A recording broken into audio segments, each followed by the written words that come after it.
உங்களுக்கு நிம்மதி உண்டாகுவதாக, தேவனுடைய இரக்கங்கள் அதிகமாவதாக. தேவன் என்ன சொல்கிறாங்கன்னா, ஏசாயா 41:15, இதோ போரடிக்கிறதற்கு நான் உன்னை புதிதும் கூர்மையான பற்கள் உள்ள யந்திரமாக்குவேன். நீ மலைகளை மிதித்து நொறுக்கி குன்றுகளை பதருக்கு ஒப்பாக்கி விடுவாய். எப்படி தனியாக நம்ம போராட முடியும் கவலைப்படுறீங்களே? நானே எல்லாத்தையும் சமாளிக்க வேண்டியதாக இருக்குது. அவ்வளோ வேலை இருக்குது. ஆஃபீஸ்லேயும் வேலை செய்ய வேண்டியதாக இருக்குது, வீட்லேயும் செய்ய வேண்டியதாக இருக்குது. கவலையாக இருக்குல்ல?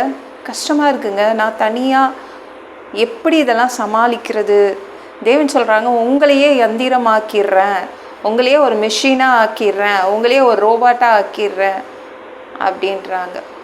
அவங்க புதிய எந்திரமாய் மாற்றேன்றாங்க. பழைய எந்திரம் வேண்டாம், புதிய மிஷினாக மாற்றிடுறேன், புதியதும் கூர்மையுமான பற்கள் உள்ள எந்திரமாக்குவேன் அப்படின்னு சொல்கிறாங்க. உங்கள் அறிவை கூர்மையாக்குகிறார். உடம்பிற்கு புதிய பலன் வருது. என்னால் போராட முடியலன்னு கவலைப்படுறீங்களே? ஒவ்வொரு நாளும் இவ்வளோ வேலை செய்ய வேண்டியதாக இருக்குது, அவ்வளோ வேலை செய்ய வேண்டியதாக இருக்குன்றீங்களே? தேவன் உங்களுக்கு உடம்புல ஒரு ஸ்ட்ரென்த்து கொடுக்குறாரு, ஒரு வலிமையை கொடுக்குறாரு. என்னங்க, நம்ம வெளியில் போயிட்டு வந்துட்டேன்னா, ஆஃபீஸ் போயிட்டு வந்துட்டேன்னா என்னுடைய மூளையை ஃப்ரை பண்ணிடுறாங்க. கவலைப்படுறீங்களா? தேவன் உங்களுடைய ஞானத்தையே அதிகரித்து கொடுக்க போகிறாரு. புதிய எந்திரமாய் மாற்றி தர போகிறாரு. எல்லாமே உங்களால் தனியாக நின்று சமாளிக்க முடியும். கிச்சனுக்குள்ளே போயிட்டேன்னா அவ்வளோ வேலை இருக்குதுங்க, என்னால் செய்ய முடியல. இல்லை, நீங்கள் ஒரு மிஷினாக மாறிடுறீங்க, எல்லாத்தையும் டக்கு டக்குன்னு முடிச்சிருவீங்க. புதிய பலனை தேவன் உங்களுக்கு கொடுக்குறாரு. புதிய அறிவு, புதிய பொலிவு வருது. மலைகளை மிதிச்சிடுவீங்க, குன்றுகளை பதருக்கு ஒப்பாக்கி விடுவீங்க. அப்படியே பறந்து போயிடும். குன்றுகள்லாம் உங்கள் கண்ணுக்கு முன்னாடி பறந்து போயிடும். மலையை மிதித்து போட்டுருவீங்க. அந்த அளவு ஒரு புதிய ஒரு எந்திரமாய் உங்களையே மாற்றுறாரு. எல்லாத்தையும் நீங்களாக தனியாக நின்று முடிச்சுட்டு போயிடுவீங்க. உங்களால் முடியாத ஒன்று எதுவுமே இருக்காது.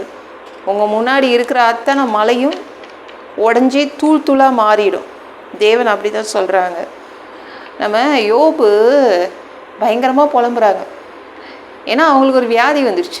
ஐயோ, எங்கே தொட்டாலும் வலிக்குது, உடம்புல எங்கே தொட்டாலும் வலிக்குது. எனக்கு பேசாமல் தேவன் வெங்கலத்தில் என் உடம்பு செய்திருந்தா நல்லா இருந்திருக்கும். யோபு அப்படி தான் சொன்னாங்க. இல்லைன்னா கல்லில் செய்திருந்தா நல்லா இருந்திருக்கும்.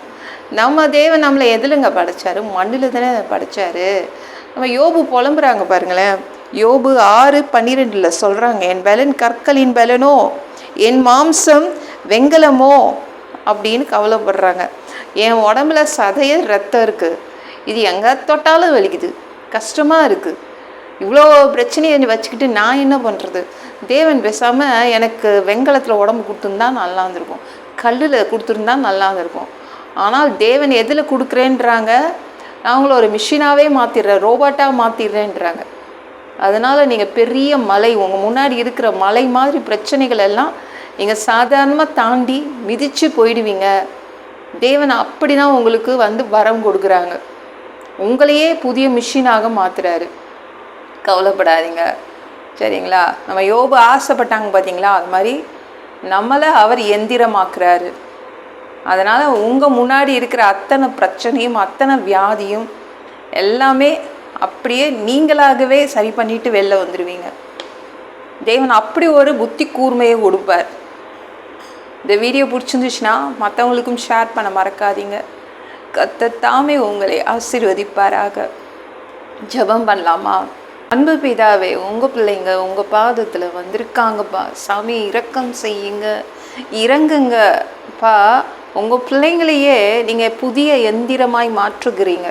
புதிய பலன், புதிய பொலிவு கொடுக்குறீங்க, நல்ல புத்தி கூர்மையை கொடுக்குறீங்க. உங்கள் பிள்ளைங்க அவங்களே தன்னுடைய எல்லா பிரச்சனைகளையும் அவங்களே சரி பண்ணிட்டு வந்துடுவாங்க. பெரிய மலைகளை மிதிப்பாங்க, குன்றுகளை எல்லாம் பதற்கு ஒப்பாக்கி போட்டுருவாங்கப்பா. இதற்காக நன்றி. எல்லாம் பொல்லாத பிசாசுகள், ஏவல்கள், மந்திரங்கள், தற்கொலை ஆவிகள், பயத்தின் ஆவிகள், பலவீனப்படுத்துகின்ற ஆவிகள் எல்லாம் இயேசு என்ற பெயரினை கொண்டு துரத்துகிறேன். ஓடிப்போ. உங்கள் பிள்ளைங்களை இரத்த கோட்டைக்குள் மறைச்சிக்கோங்க. பரிசுத்த ஆவியால் நிரப்புங்க. ஞான ஸ்நானம் எடுக்கணும். ரட்சிப்பீராக.